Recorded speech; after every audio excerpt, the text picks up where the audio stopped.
రాహన్నా, చూశావా చంద్రుడు ఎలా మిడిసిపడుతున్నాడో ఆకాశంలోకి చూస్తూ అన్నాడు కేతువు.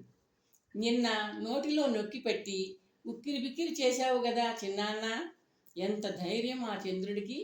రాహుకేతువులతో పాటు నుంచున్న మేఘహాసుడు అన్నాడు. సూర్యచంద్రుడు ధైర్యంగా ఆకాశంలో సంచరిస్తే గాని మనం కబళించలేం కదా. ఆ ఇద్దరూ తమ విధులను నిర్లక్ష్యం చేయలేరు కదా. రాహువు నవ్వుతూ అన్నాడు. సరే, ఇక గ్రహణ కార్యానికి కదులుతాను అన్నాడు కేతువు. రాహువు మేఘహాసుడు కేతువును కౌగలించుకుని వీడ్కొలిపారు. కేతువు ఆకాశంలోకి రివ్వున ఎగిరాడు. తల తిప్పి తన వైపే చూస్తున్న తండ్రి కొడుకులను చిరునవ్వుతో చూశాడు. జయం జయం సోదరా, రాహువు నవ్వుతూ అన్నాడు. కేతువు ధూమకేతువులాగా వాయువేగంతో చంద్రుని వైపు దూసుకెళ్తున్నాడు. తన ప్రయాణం ముగించిన కేతువు చంద్రుడికి సమీపంలో ఒక తెలి మబ్బు చాటుకు నక్కాడు. దొంగచాటుగా చంద్రుణ్ణి గమనిస్తున్నాడు. చంద్రుడు లోపల నుంచి ఉబికి వస్తున్న ఆందోళనను త్రిమూర్తులు ఆదుకుంటారన్న ఆలోచనతో అణగదొరుకుతూ గగనయానం సాగిస్తున్నాడు. క్రిందటి రాత్రి చవిచూసిన బీభత్సాన అనుభవము ఎంత మరిచిపోవాలనుకున్నా ఆయనకు గుర్తు వస్తూనే ఉంది. నిర్భయంగా నీ నిశా విహారాన్ని కొనసాగించు. కేతువు నీ సమీపానికి రాకుండా త్రిమూర్తులు చంద్రుడి చెవులలో ప్రతిధ్వనిస్తున్న నారదుడి ధైర్యవచనాలను మృంగివేస్తూ కేతువు భీకరాట్టహాసం దిక్కుల్ని కుదిపివేస్తూ వినిపించింది. చంద్రుడు భయం భయంగా చూశాడు. తెల్లటి మేఘం చాటు నుండి వికృతంగా కనిపిస్తోంది కేతువు ముఖం, నివురు చాటున నిప్పులా. మబ్బుల చాటు నుండి వెలికి వచ్చి చంద్రుడి వైపు దూసుకు వెళ్లబోయిన కేతువు తటాలున ఆగాడు. తన ఎదురుగా ఉన్నతమైన విశాలమైన అలంఘ్యమైన గోడలా నిలుచున్నారు త్రిమూర్తులు. ముగ్గురి ముఖాల మీద వెన్నెలను వెక్కిరిస్తున్న దివ్య మందహాసాలు. కేతు, నీ జన్మరహస్యం నీకు తెలీదు. రాక్షసాంశంతో మృత్యుపుత్రుడిగా జన్మించిన దేవతామూర్తివి నీవు. సూర్యచంద్రులతో ఇతరులతో పాటు గ్రహదేవతగా వెలుగొందే వేలుపుగా నిన్ను అభిషేకిస్తాం. కేతువు ఆవిర్భవానికి కారకుడైన బ్రహ్మ ఉపోద్ఘాతంగా అన్నాడు.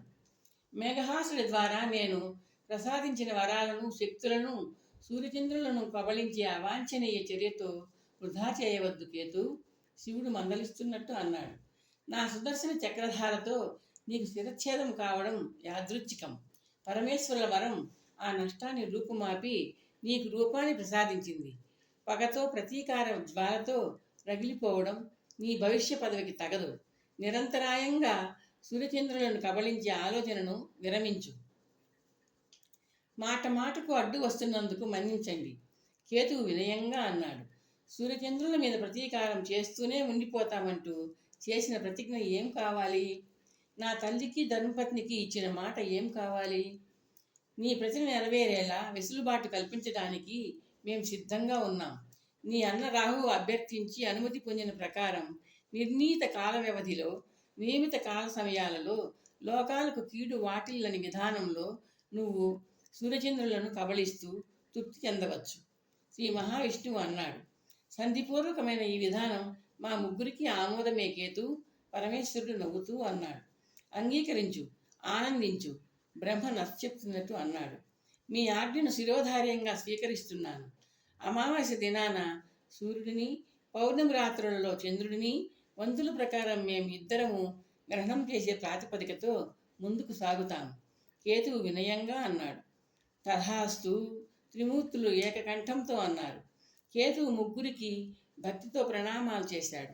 చంద్రుడి వైపు ఒకసారి చిరునవ్వు నవ్వి విజయగర్వంతో వెనుదిరిగాడు. త్రిమూర్తులు అంతర్ధానమయ్యారు.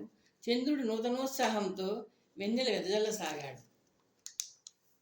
ఆశ్రమం ముందు నిల్చున్న రాహువు, మేఘహాసుడు, సింహిక, ధనుదేవి, సింహీదేవి, కేతువు పత్ని చిత్రలేఖ కేతువుకు ఆప్యాయంగా స్వాగతం చెప్పారు చిరునవ్వులతో. దగ్గరగా వచ్చిన కేతువును ఆలింగనం చేసుకుంటూ బిగ్గరగా నవ్వసాగాడు రాహువు. కేతువు తన విజయం వికట అట్టహాసాలతో అతనితో శృతి కలిపాడు. ఇద్దరి నవ్వులు జంట కారు మేఘాల రాపిడితో పుట్టిన భయంకరమైన ఉరుముల ధ్వనుల్ని మరిపించాయి. కేతువు నవ్వులో అతని విజయగాథ ధ్వనిస్తోంది. రాహు స్వరంలో అభినందన ప్రతిధ్వనిస్తోంది. రాహుకేతువులు నవ్వులు అక్కడున్న వారందరినీ అంటువ్యాధిలా ఆవహించాయి. క్షణంలో కశ్యపాశ్రమ ప్రాంగణం ఆ 7 నవ్వుల బృందావనంతో దద్దరిల్లిపోయింది. కశ్యప ప్రజాపతి, అదితి, వినత, కద్రువ, దితి, ఇతర పత్నులు లోగిలిలోకి పరుగు పరుగున వచ్చారు. పిచ్చి పట్టిన వాళ్లలాగా పగలబడి నవ్వుతున్న రాహువు, కేతువు, మేఘహాసుడు, ధనూదేవి, సింహిక, రాహుపత్ని సింహీదేవి, కేతుపత్ని చిత్రలేఖ వాళ్లను గమనించే స్థితిలో లేరు. ధను, సింహిక, అదితి చెల్లెలను పిలిచింది. ధనూదేవి, సింహిక నవ్వులు ఆపి చూశారు. ఒకరి తరువాత ఒకరుగా అందరూ నవ్వు ఆపేశారు. కశ్యప ప్రజాపతికి అంతా అయోమయంగా ఉంది. చంద్రుని కబళించడానికి వెళ్ళిన కేతువు ఇక్కడే ఉన్నాడు. ఆకాశంలో చంద్రుడు ప్రకాశిస్తున్నాడు. వీళ్ళు ఎందుకు నవ్వుతున్నారు? మేఘహాస, పితామహ, మేఘహాసుడు వినయంగా అంటూ కశ్యప ప్రజాపతి సమీపానికి వచ్చాడు. నవ్వు తెప్పించిన కన్నీళ్లతో అతడి చెంపలు మెరుస్తున్నాయి. ఎందుకు నాయనా అలా నవ్వుతున్నారు? నా తండ్రి గారిలాగే పినతండ్రి గారు కూడా త్రిమూర్తుల నుండి వరాలు మూటగట్టుకుని వచ్చారు పితామహ, మేఘహాసుడు చిరునవ్వుతో అన్నాడు. నిజమా? ఏ వరాలు సొంతం చేసుకున్నావు కేతు? కశ్యపుడు అడిగాడు. కేతువు తన విజయ గర్వానికి, ఆనందానికి వినయం జత చేస్తూ తనకు త్రిమూర్తులకు మధ్య జరిగిన ఒడంబడిక గురించి వివరించాడు. అంటే చాలా తక్కువ పర్యాయాలు, తక్కువ వ్యవధానం పాటు మీరిద్దరూ సూర్యచంద్రులను గ్రహణం చేస్తారన్నమాట. అదితి అంది. చాలా మంచి పురోగతి మీ ఒడంబడిక. మీరిద్దరూ నా పుత్రులే, సూర్యుడు నా పుత్రుడే. నా కంటిని నా వేలితో నేనే పొడుచుకున్నట్టుగా లోపలే కుమిలిపోయాను ఇన్నాళ్ళు. కశ్యపుడు చిరునవ్వుతో అన్నాడు. ఆ చంద్రుడు కూడా మనకు దూరస్థుడేం కాదు. నా తండ్రి గారి సోదర మానసపుత్రుడైన అత్రి మహర్షి పుత్రుడే. అన్నీ పరిగణనలోకి తీసుకున్న అనంతరమే మేము త్రిమూర్తుల సూచనను అంగీకరించాం నాన్నగారు, రాహు అన్నాడు. సంతోషం నాయనా.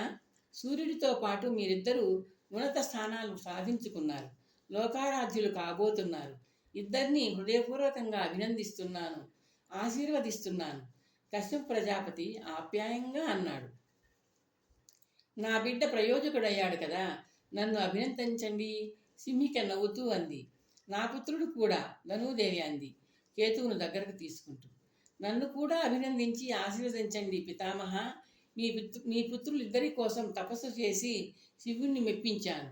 మేఘహాసుడు తాతగారి దగ్గరగా వచ్చి ఆయనను 2 చేతులతో పట్టుకుంటూ అన్నాడు. పుత్రులు, పౌత్రులు గొప్పవాళ్ళవుతున్నారు. అది ఆ పరమాత్మ సంకల్పం, నా అదృష్టం అంటూ కశ్యపుడు మేఘహాసుడిని వాత్సల్యంతో దగ్గరగా తీసుకున్నాడు. రాహువు, కేతువు మళ్ళీ నవ్వడం ప్రారంభించారు. క్లుప్తంగా ఇది కేతువు కథ. నిర్వికల్పానంద ముగిస్తూ అన్నాడు. కేతు చరిత్ర మరీ సంక్షిప్తంగా వివరించారు. చిదానందుడు నవ్వుతూ అన్నాడు. కేతుగ్రహం గురించి ఉపలబ్ధంగా ఉన్న కథనే మనం చెప్పుకున్నాం. ఇతర గ్రహదేవతలకు ఉన్నట్టు చరిత్ర విస్తృతంగా లేకపోయినప్పటికీ ప్రభావంలో, మహిమలో కేతువు సోదర గ్రహదేవతలకు సమానుడే. నిర్వికల్పానంద నవ్వుతూ అన్నాడు. గురువుగారు, ఇంతటితో నవగ్రహాల చరిత్రలు సమాప్తమైనట్టేనా? శివానందుడు ప్రశ్నించాడు. ఆలోచించి నువ్వే చెప్పు శివానంద. నిర్వికల్పానంద చిరునవ్వుతో అన్నాడు. శిష్యులందరూ కుతూహలంగా చూశారు.